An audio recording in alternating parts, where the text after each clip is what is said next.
We just started a brand new sales team this morning. And one of the first things that, I spent 10 minutes at the beginning. I said, none of you are closers. And they were like, they thought they were hired to be closers.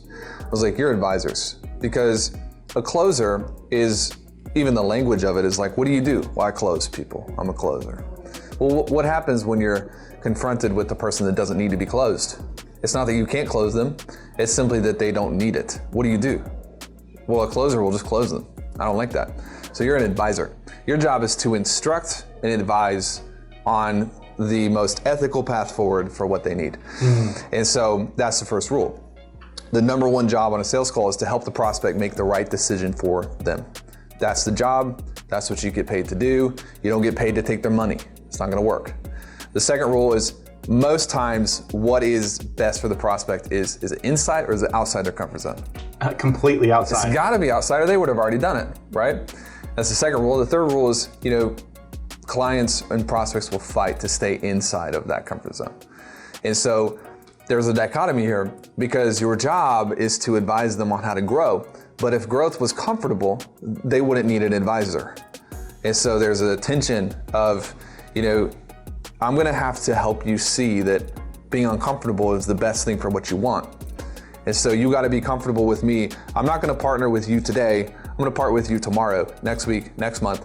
That's the person I'm partnering with. And by the way, who you are today is not gonna like it. So if you're okay with that, let's go. And so there's this tension inside of the process. Another thing to be careful of is when you do go to get on a phone call, what's the difference between necessity and neediness? Because none of us want to be needy, but you got a lot of salespeople who are needy. Well, let's face it. Yeah. They need the sale. You can tell they need the sale. It's like if you ever walk into like a GNC, oh my goodness. It's like, bro, leave me alone. Yes. Like, stop asking me about, I'm just gonna look and you need to sit down. Yeah. Because they're like aggressive. The difference between neediness and necessity, because we teach our team to have high necessity. Neediness is about you. Necessity is about them. It's just a different side of the coin. But I know you want this, and you've told me you want it, and we just spent 40 minutes. I need you to get it, because it's about you.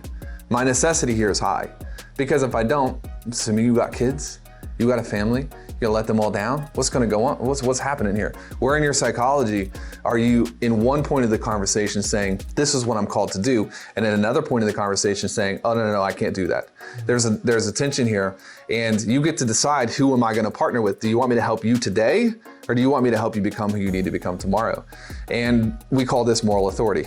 Moral authority is the position of leadership where you are influencing someone to do something that is for them, not for you.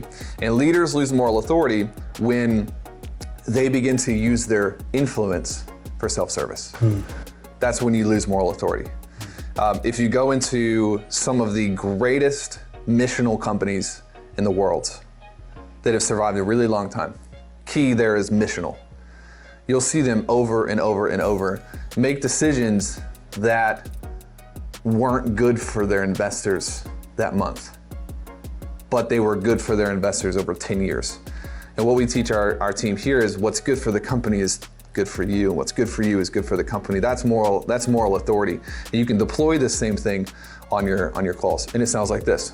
Hey, Pete, how you doing? Well, good, man. Hey, I just want to tell you, my job is not to sell you or to close you. I'm gonna ask you some questions and I'm gonna figure out how I can help you. And if that looks like becoming a client, I'll tell you that. If it looks like not becoming a client, I'll tell you that too. Sound good? Yeah, wall just went down. Moral authority. Yep, because at this point, I'm not doing something that's gonna pay me but not pay you. I'm gonna get you paid first. And then I'll get paid out of that.